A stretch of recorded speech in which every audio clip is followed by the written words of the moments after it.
new day, new afternoon, new evening, and new night. Welcome to the Angelic Expressive Connections YouTube channel. I am CEO Angelica Stevenson, and my husband Doing here is the no. Vice President, Allen Stevenson. And today we're going to be talking about basically our marriage, how we keep it alive with so many children, and what we do. Because we get asked that a lot. Like, where do you have time for each other and for grown folks? Business and conversations and actions. Don't. No. So we're going to share a little bit of our journey, tips, our stories, things that worked for us that haven't worked, and hopefully watching us and listening, you get your own advice, own guidance, from God, based on you and your relationship, your marriage, and your spouse and your family as well. So, yeah. There you go. So, what question do you get asked the most, if there is one, when people see all of us? Do you ever get asked any questions about how much time you with your wife, or do you get any time with your wife? Any one No. People usually just give me the you got your hands full. They say that a lot, which is okay. But I don't get questions. Maybe they just don't think to ask. I don't get questions. Maybe you do. I do get questions, so I guess it must be a woman thing. Like we ask each other, how do you do that? Men don't do that. Y'all Maybe not. I don't talk to enough dudes, but typically no, I don't. I don't get asked about it. I just go through and live, and it just yeah. I guess I don't look at it that way. I don't. I don't examine how I have time to operate. I just do the best that I can, really. Yeah, yeah. So that. I got shenanigans on that because let's say like the other night, we wanted to have sex, and we asked, like, actually other times too, like when do we have time to do it, when there's time, and I gave suggestions about time. I was like, we can do it at bedtime, we can do it during nap time, we can give some time to put on a movie or something for our children and give them time on their tablets for an hour or so. And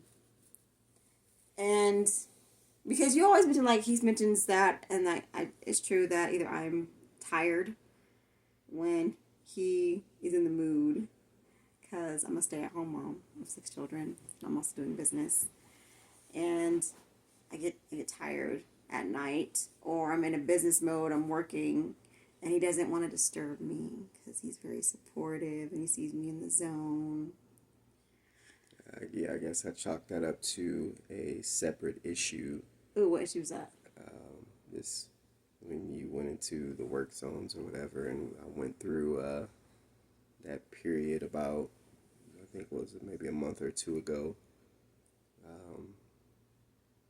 I don't know if I still haven't quite defined it, but I stopped thinking about it as much, so it doesn't matter anymore. Man! But it was just a cross of, feeling like trapped, and so that I started to have different desires, and I won't define it as a midlife crisis, because that wasn't it. It was just I had thoughts and desires, and I didn't think that you were present. And at the same time, I wanted you to not be present, because I felt you didn't get the opportunities to be an adult. So it was just sort of this damned if you do, damned if you don't. So but yeah, I didn't look at that as like people asking me questions about how do I live, or how do I be a parent, and still make time for physical activities. It was just, that was, for me, that was like an internal battle because I wanted to do a lot of actions, and I knew that taking those actions would have not ended the best way. But I also felt I didn't want to blame you for not being present, and it was just this weird in between.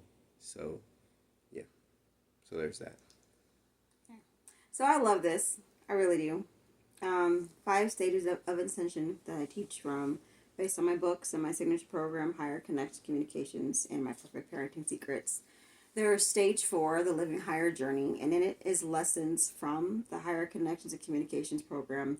And one of those lessons is called the Areas of Life, Know Your Leads, and it helps you to focus on your 12 areas of life, which is your life management.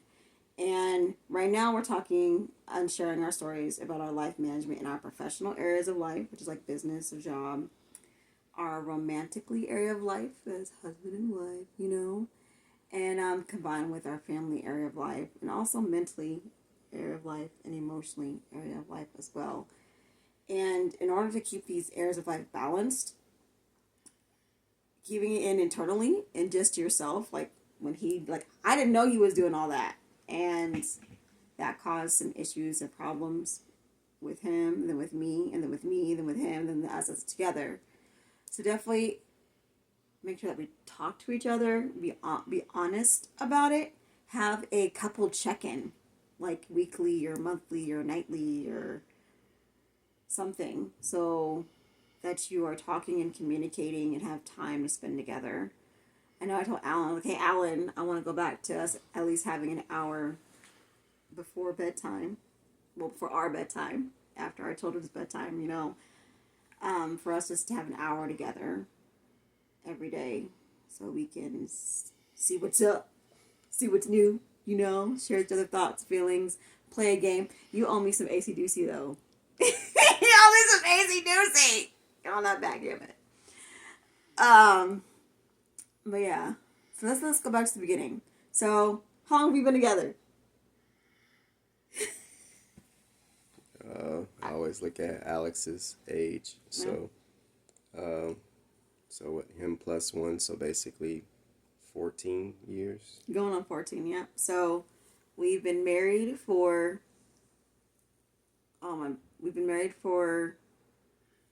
it's always one above each other. So we've been together for 14, married for 13. There you go. That's fun times. And when we first got together, I would say we had a lot of sex. What do you think? Yeah, this is true.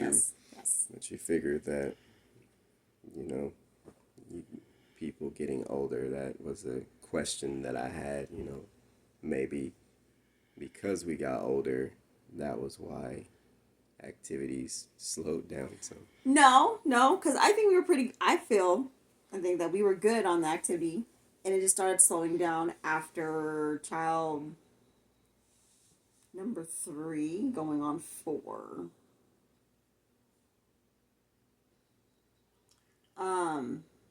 Because after Ada's, that's our 3rd child, and before our 4th pregnancy, which was a miscarriage. Like we were going through some things too, so we were doing it, but not as much.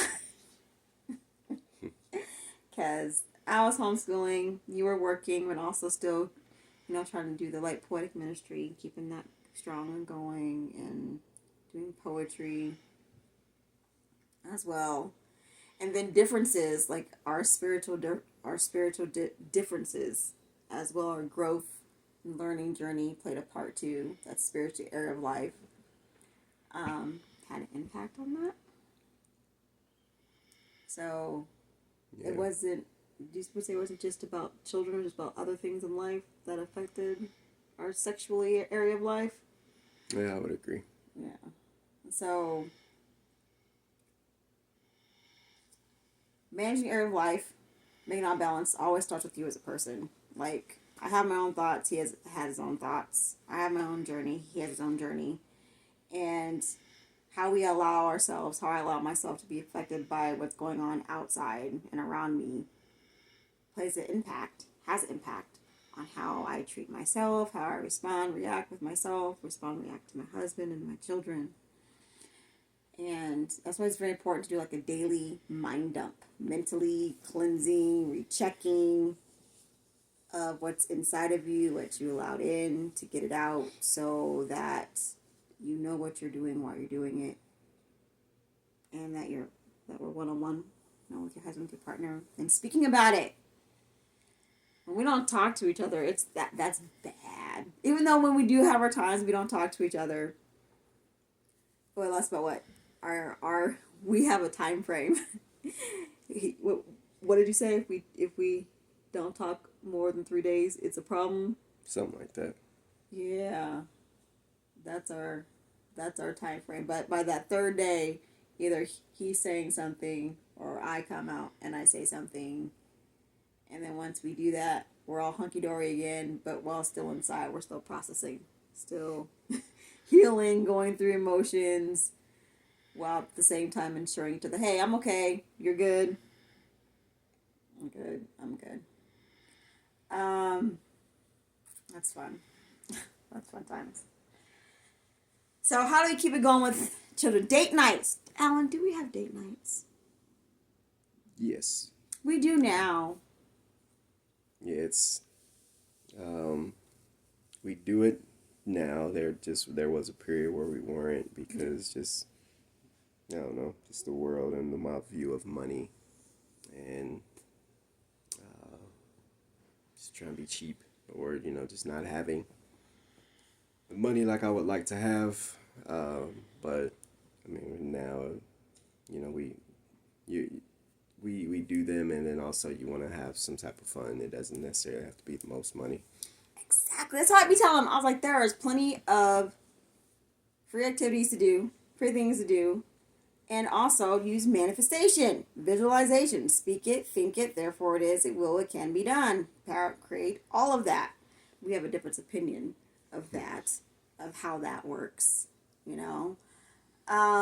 So far, when I want something, I'm manifesting. And say, hey, God, hook this up. I want to go here. God manifests. I just got to put in my part, put in the work on my part, and with my partnership with God. God does his part. And when we do both our parts, because God will always do his part, of course. When I do my part, and I'm there and ready, when God comes through, I'm like, oh yeah. Oh yeah. Manifestation. Praise God. I remember when our children, like, I love our babies. Because they would say, hey, Mom, Dad, y'all should have a date night. Y'all can have a date night here at home. Y'all play the games and we can cook you some food. And they're very sweet. I love that they're able to recognize that and they respect it and they ask about it. And I like that we have that conversation with them, that we don't shy away from talking to them about it, so they can have a growth and understanding and knowing of it and a comparison for when they get older, so they know what they liked and what they didn't like that we did, what they want that's different or that's the same in a person, in a couple, in a relationship, in a marriage. How about sex? So my husband, Allen, says that our children have a sex star. Tell them what a sex star is, honey.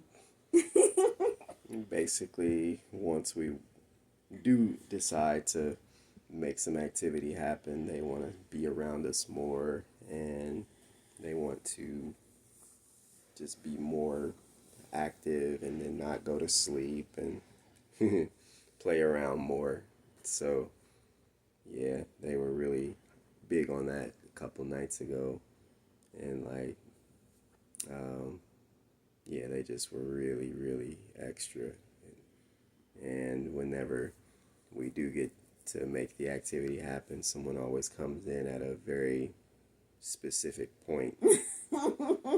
So, I bought a lock for you the bought a door. lot, man. So yeah, that seems to help. Uh, but yeah, it's just when you get the urge to make a move. There's our children just have a keen ability to come in or come to ask that question or get that drink of water. Um, it just happens on cue pretty much. So sometimes I plan for it. Uh, so I'll just count on a person coming in, and I won't do anything until I see that person come for the drink of water. So my son, he usually wants that water, so I just try to plan for that happening. And yeah, the locking of the door helps. So I was against the lock when he first bought it. I'm like, I'll be locking my children out. He's like, we just unlock it when we're done. I'm like, yeah, I know, but still, I have reservations about it. Why is that word used? That reservations? I'm gonna go decipher that word. However, now it does come in handy. So far, none of our children have woken up in the middle of the night when we use the lock to have sex, and then they always come afterwards. So I don't know if that's a natural spirit. They're like, oh, they feel the lock is locked inside of them, so they know to wait until we're done to come now. I don't know, but it all eventually worked out for the best. So that was a good move, husband. Good move. Good move. Good move on that. That's fun. So, locks on doors. That's up to, something to talk about. If you think that would be helpful, with your relationship. Definitely try it out. Have conversations, pray and ask for guidance to be guided to the right people, places, things to keep your marriage alive and spicy and fun. We like playing games. Like, we haven't played Tekken or Soul Calibur in a minute.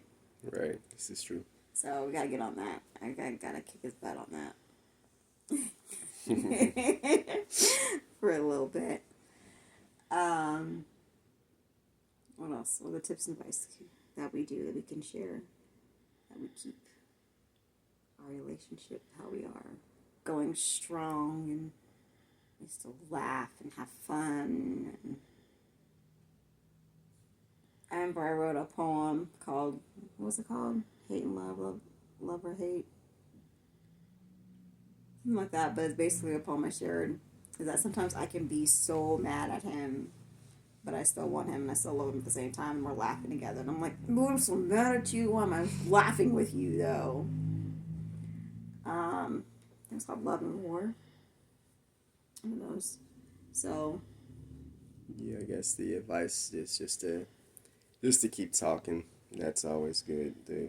I know it sounds cliche, but the whole communicating is helpful, because when you don't, or if you suffer internally, it just you trap yourself in a box, and then you become a victim of your own thoughts, and that sucks.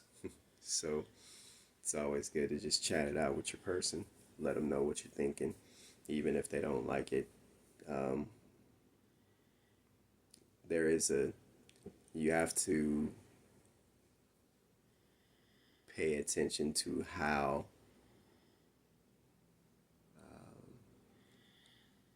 your person receives information.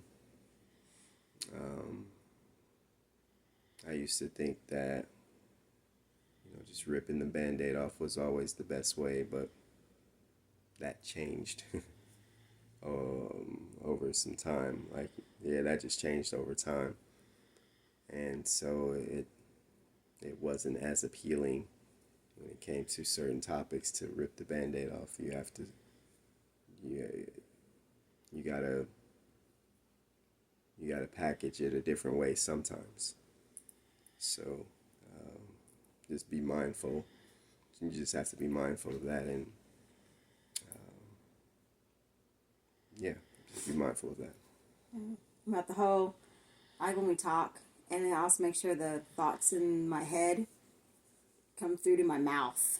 Because there'll be times where Alan will be like, hey, I told you this. And I'm like, no, you didn't. And he's like, well, I thought about it. I was like, you thought about it, but your mouth didn't follow through with the communication. So make sure thoughts follow through with communication. And what has worked for me too, if I chose not to talk to him because I was still feeling upset or angry, I would write him notes, letters. Or we would text each other to, at least to get it out, at least for me to get it out and not hold it in. So definitely a way of communicating is very important. If not with your power tool of your mouth and tongue, then write it down. Write a letter, and then share. And share it. And share. And parenting, like our parenting styles are very different. And when I feel like we aren't on the same page or aren't supportive of each other, he's not supportive of me and supportive of him, that affects our sexual area of life as well. And I never would have thought that would be a thing, but it is. Because I know with me, when I feel like that he wouldn't support me, I'd feel very upset, and then sex wasn't appealing to me at the time. He wasn't looking attractive to me. Like, no, I don't want to. You didn't agree with what I said. I don't feel supported right now, so I'm just gonna leave that alone. When I first realized that was like a really wow type thing, because I never thought that would be a thing, or that could be a thing. But then when he does support me, it's even more sexy. He's like, hey, listen to your mom. Oh yeah. I agree with your mom, so like that stuff. I'm being silly at the same time. Silly and serious. That it is appealing, it is sexy, but it's cool, it's good to hear that even though we have different parenting differences, that we're still supporting each other, that we are still standing up for one another. And if I don't like something that he does, or if he doesn't like something that I do, or we don't agree with it, we still speak about it. I know he's voiced many times that there's some things that I do that he's just not going to do it. He's not there yet. That's not him. Just fine. There's times he's told me to stay out of it and let him be dad. I'm like, oh, okay. I'll let you be dad. Or sometimes I've learned that, hey, even though you're dad, I'm still going to speak up because I'm mom and I don't like that. Whether disagree or not. Agree or disagree or not. What do you think about that? Do you think parenting... Has our parenting differences ever affected thought you differently towards me sexually? I've never asked you that question. Real time.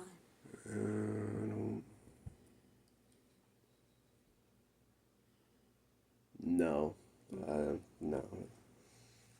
I know we had some situations before where it was like education and money and faith, but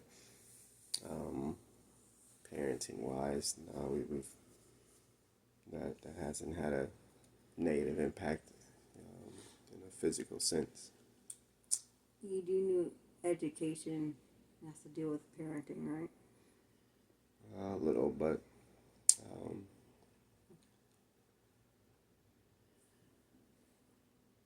yeah, I guess I'm thinking of like academic teaching or something, I guess. So it's, Okay. So you really just not.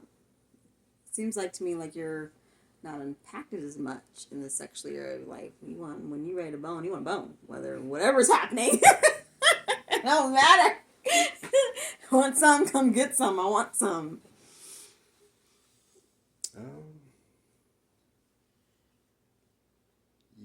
no, I know that when those moments have come, like whatever that was a couple of months ago, it was a little tougher because I was just in my own head. So it was like I wanted you to be there, but then I didn't. And sometimes the aspect of me not wanting you to be there was winning out. So I was just like, I'm about to go do my own actions and activities. You can be over there doing whatever. So in those times, it was kind of, there was a negative impact there because I was just like, you do whatever you're gonna do. I, I'll take care of myself. So that sounds mean, but that was kind of the thought, you know. It's like I got it. So Huh. Communication, dedication, sexuality. Man, God is good. God is good to have kept us this far for this long. it's true. I agree. Wow. I had something that came to my head when you were talking, but I didn't interrupt. Next time I'm gonna do a graceful interruption so I can just say it and just keep talking. Are you okay with that? Okay with that? Okay, cool. Okay. So parenting's a topic that can impact, not impact, so definitely check it off. Um, Education, money. What else? I think that's it. It says that I do a lot of praying, a lot of talking. Like I ask God to help help me think differently, speak differently, pay more attention. And when Allen talks and shares his thoughts and feelings, to not take it personal. Like I think that's also very important when it comes to being in a relationship, and even as a parent. That's one of my parenting secrets is that I don't take it personal, so I can listen and hear what is being said. And to do that, sometimes I step out of my own shoes. I know Alan was able to do that too. Step out of our own shoes and not stand there as his wife or as a mom, as my children's mom. I step out and I stand there as I would one of my clients or friends who are sharing their advice, or sharing their story with me or their problem, so I can see it from a different angle. Sometimes that hurts. It's painful with the words that can be said.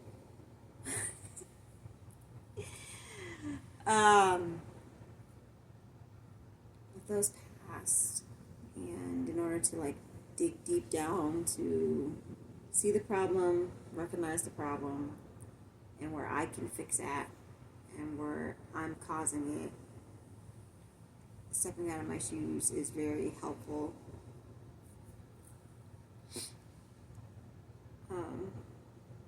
To make change and adjustments as needed. And one of them that I told Alan to do, I was like, hey, let me know that it's late. Like, give me an hour. If the hour time is up, then come remind me. Like I was on a phone call with the new partnership, and it went really long, and I didn't know that, and he was feeling very mad and upset about it, and we had a disagreement. We were feeling angry, and that brought up some past drama, and so later I was like, hey, if that happens again, I'll do my best not to let it happen again. However, if I happen to forget, come remind me. And when he finally did remind me, like later for another phone call, I was very thankful. I was like, yeah, he reminded me. Yes, I'm getting off. I'm stopping. So Ask your partner, ask your husband, ask my husband for help. Give them tips or suggestions or ideas that they can do to help you if they don't know. Alan's very good. I say, hey, anything I can do to help you when he calls from his job or text. And thank you for that, by the way. And then I started to do, hey, yeah, thanks. How about you? Like I reciprocate too, as well. So I think that's it for me for now. I feel very tired. I know we did want to get on since all the babies are asleep. But I said we got a video to make, and so we would. I wanted us to do this video. And of course, it's just now, 2024, June 27th. I might do another one later on in the years in life. Grow wiser, better, always ascending. Ascension is a lifestyle. Ascension is my lifestyle because I choose it. So, yeah. Thanks for listening. Thanks for watching. If we invite you to like and subscribe by choice and freedom. If you'd like to know and hear more when it's available and so we can start going live. There's a requirement by YouTube, of course. So if you are interested and would like to see more of that, go ahead and follow the requirements of liking and subscribing. If you think this video might help somebody else, go ahead and give it a share. If you'd like some assistance with your personal self, mentally, emotionally, spiritually, physically, financially, so that you can be the best in your marriage and your relationship with your own actions, words, and thoughts, definitely book a call, a one-on-one meeting with me with my 5 stages of ascension. I'll put the booking link in the description. And if you are interested in having an event about about adults and sex and relationship and communication, we're both available. And for poetry, me for speaking. I can do a poem as well too. So that's it. Thanks for listening. Until next time. Peace.